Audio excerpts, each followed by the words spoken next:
Dumi, you're in the hot seat now, and I'm also going to introduce you before I ask you the first question. So Dumi is proudly Pan-African. Or rather, they are unequivocally non-binary queer feminist working on eliminating the barriers between grassroots experiences, regional and global policymaking. Dumi is the founder of Success Capital, which has been labeled by Botswana's media as the feminist vanguard for its work in the nexus of human rights and sustainable development, extending solidarity action to other grassroots queer groups across the region.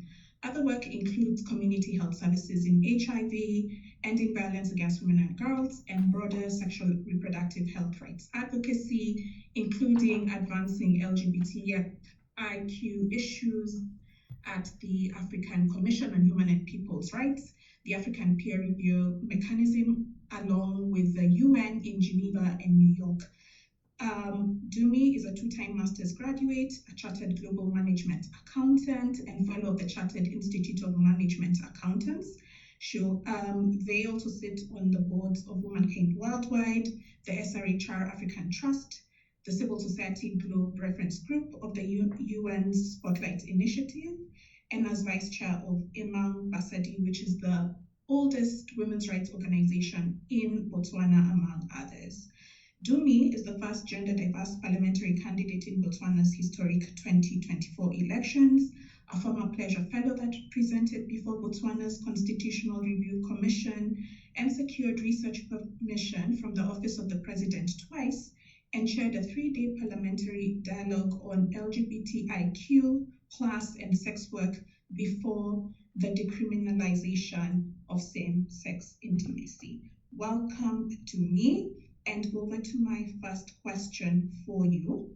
Over the past couple of years, we've witnessed growing anti-rights and anti-gender pushback globally, with a significant rollback for girls' and women's rights and other genders. What are some key challenges that women's rights organizations are facing in this regard? Over to you, Dumi. Thank you so much, Kavinya, and thank you so much, Mercy and Jasmine, for having literally taken a lot of words from what I needed to say. But I think I'm just going to sort of try and say it in point form so that I don't sound like I am disorganized. I think, first thing, it's important to also sort of acknowledge, truth. So last night, I unfortunately, found myself having stepped out of the plane and then having to sit outside the arrivals of Heathrow for almost an hour and a half to complete and submit a grant application. And I think, it's just sort of recognizing that so many movements that already have so much unaccounted for labor. And it's important to sort of acknowledge that, and that we are really not far off, and rather really a replica of capitalism and productivity and what that should look like, particularly in how we're supposed to show up in our movements. And I say this because it's quite important,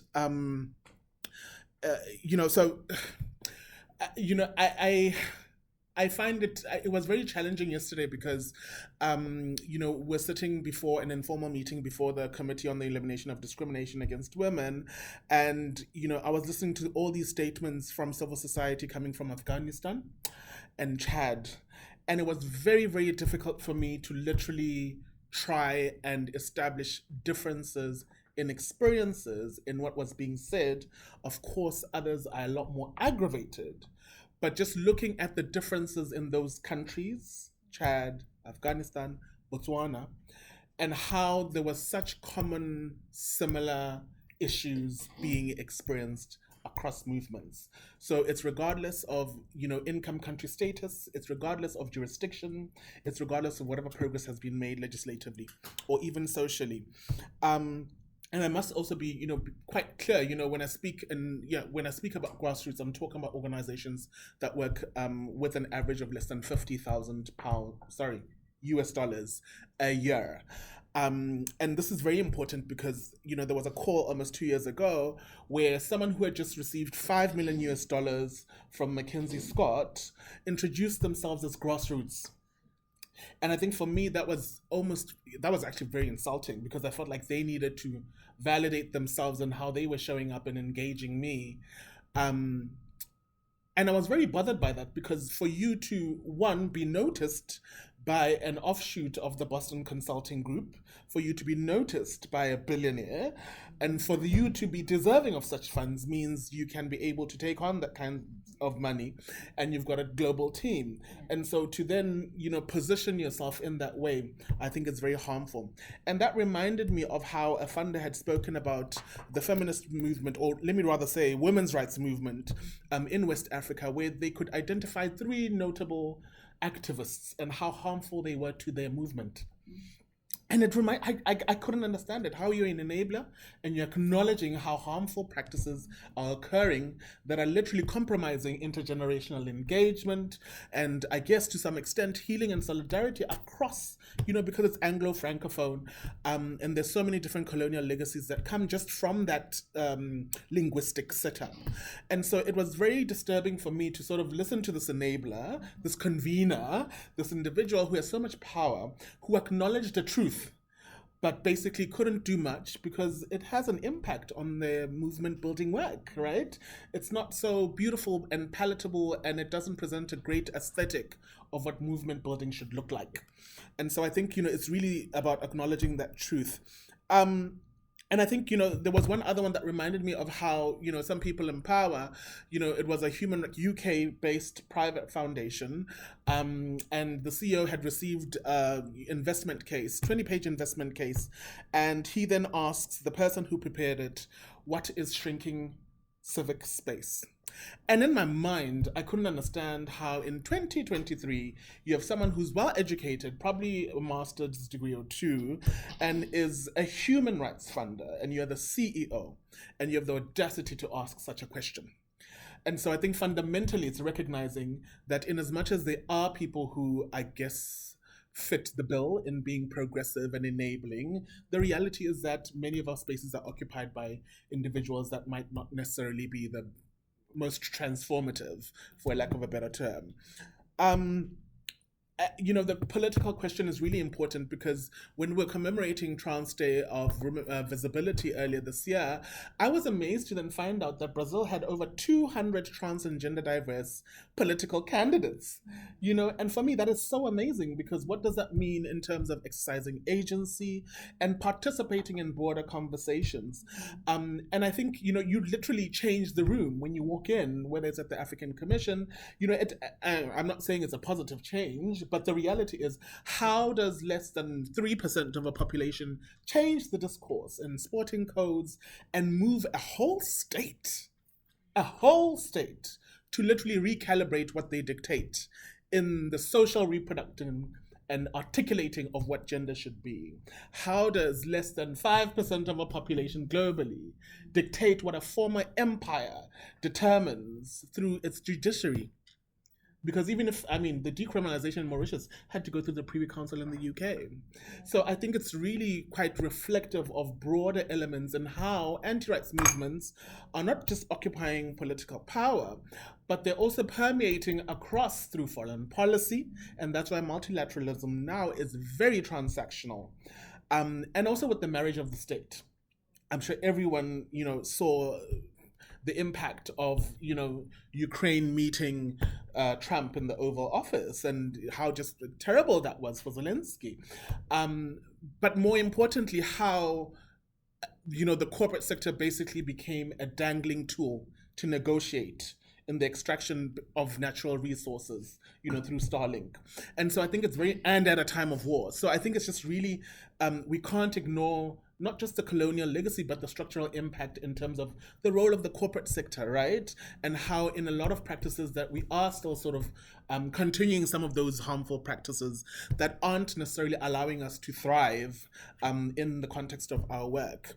And I think, there was a lot of uproar that occurred with a conference on African family values, and you just basically had all these individuals that were coming from the West, and having these conversations on what an African family is.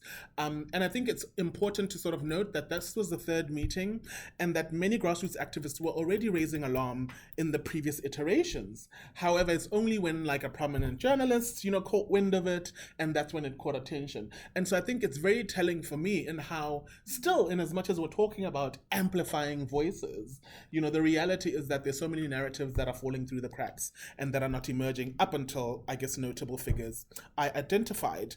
And I think for me, it's also sitting and questioning, how are 20 years of theories of change eliminated with Uganda's anti-LGBT laws, literally?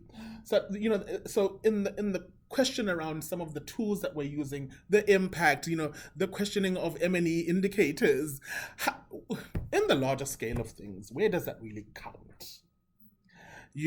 And when we're now saying and seeing how the global financial architecture is literally so deeply transactional, to the extent that 2 years after this LGBT law, the World Bank will now be funding Uganda again. So what does that mean in the larger scale of regressions that we're all experiencing? And I think a lot of people assume that when progress has been made, that means that there won't be any more regression. But we've seen Hungary, we've seen Poland, we've seen the Gambia when they were trying to reenact the FGM law, the female genital mutilation law. And I think for me, it's really pervasive because it is part of state-sponsored violence.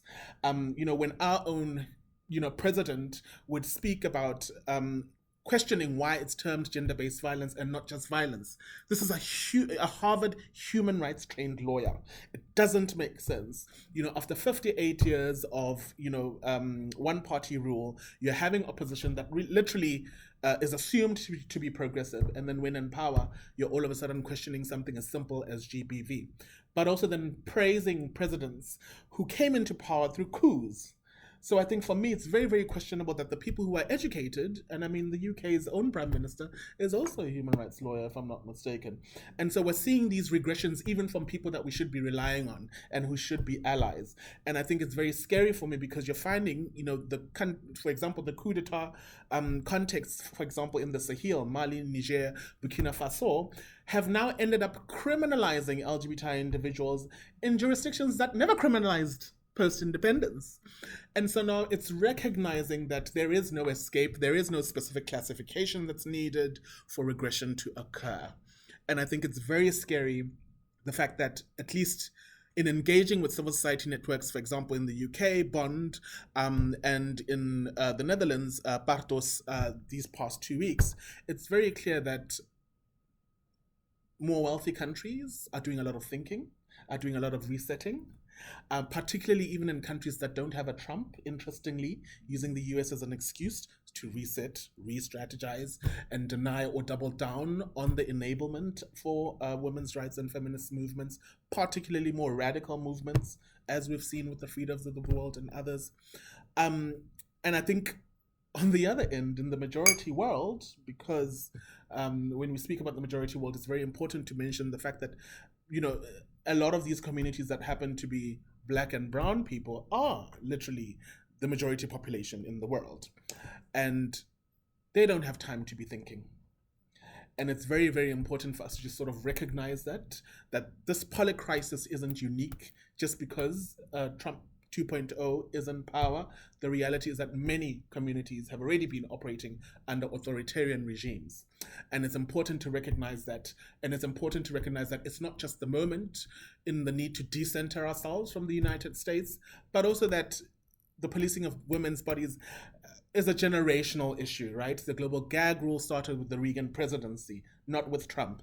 And it survived both Republican and Democratic parties.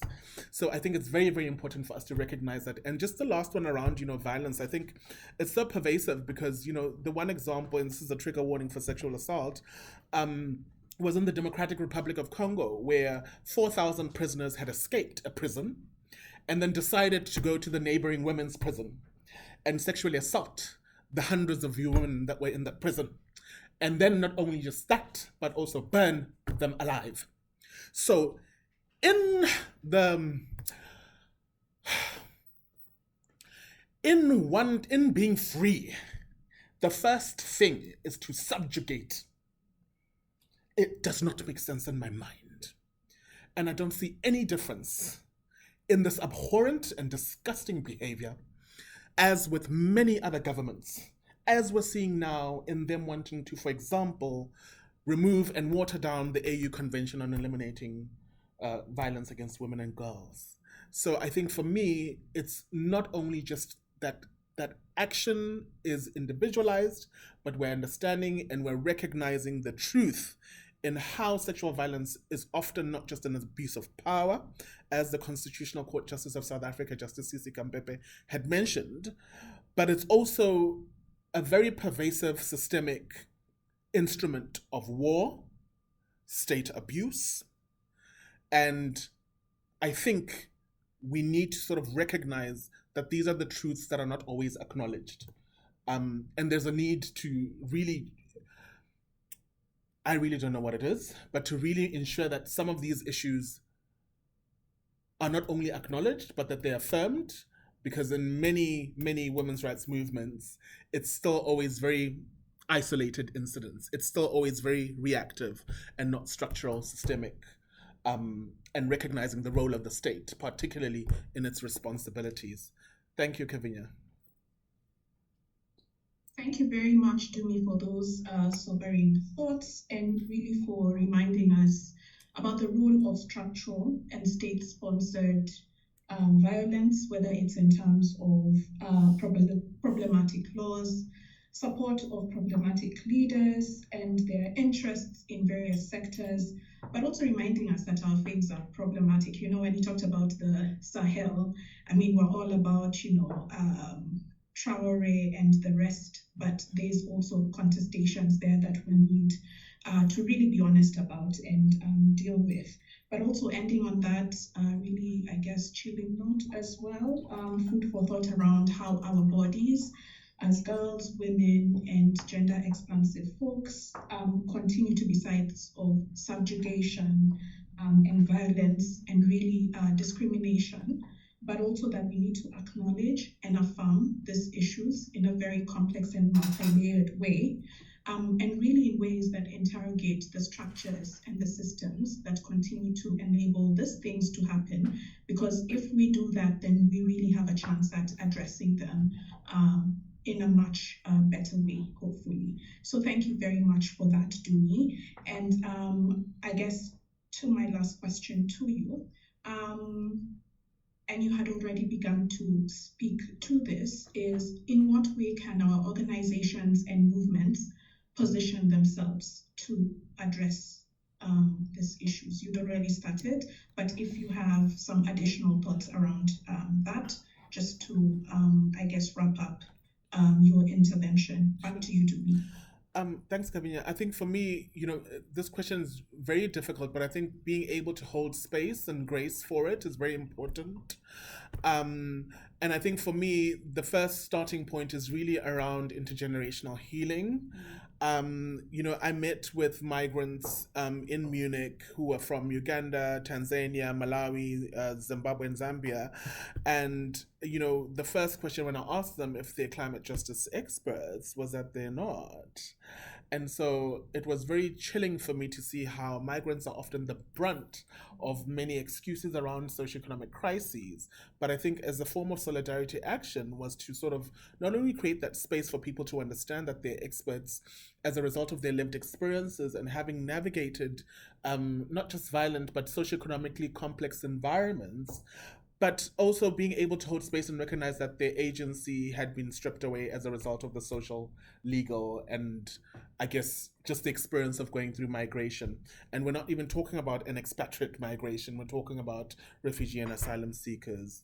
And so for me, it was very important in just sort of recognizing that to some extent, healing does also help in terms of being able to exercise agency and autonomy, particularly for our communities that are in real time experiencing polycrises.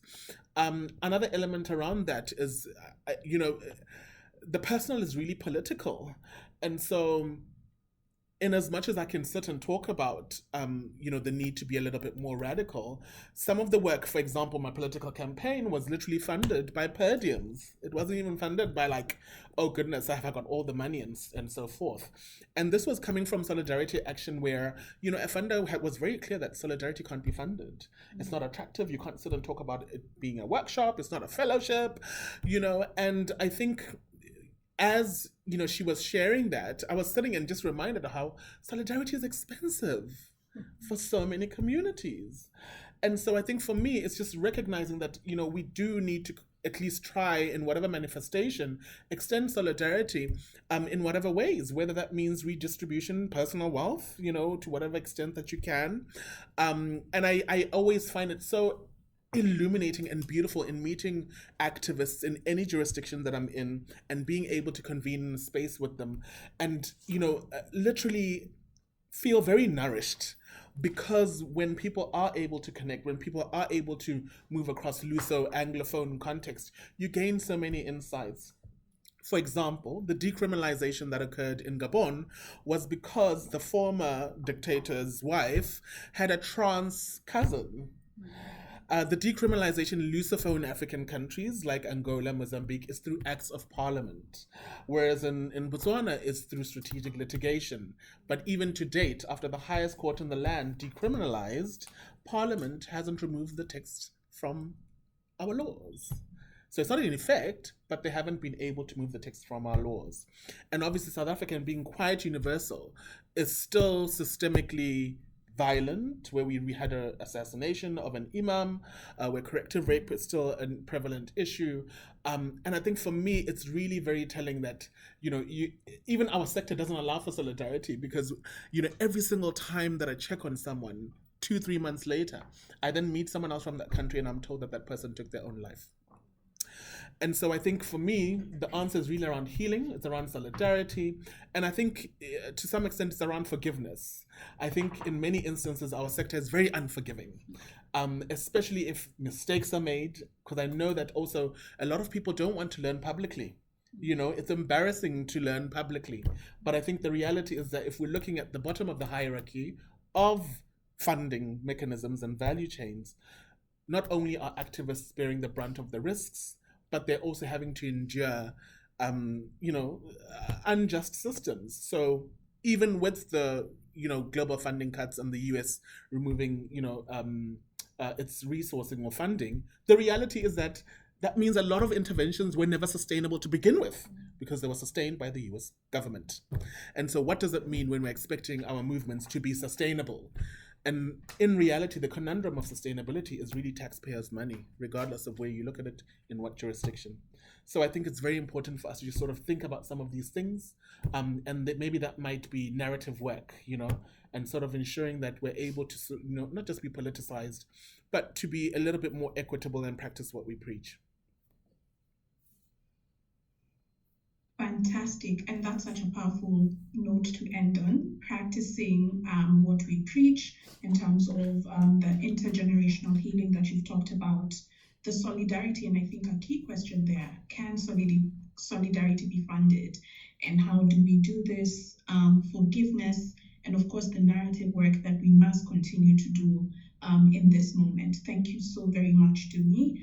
I'm going to move us on to our last speaker of the day.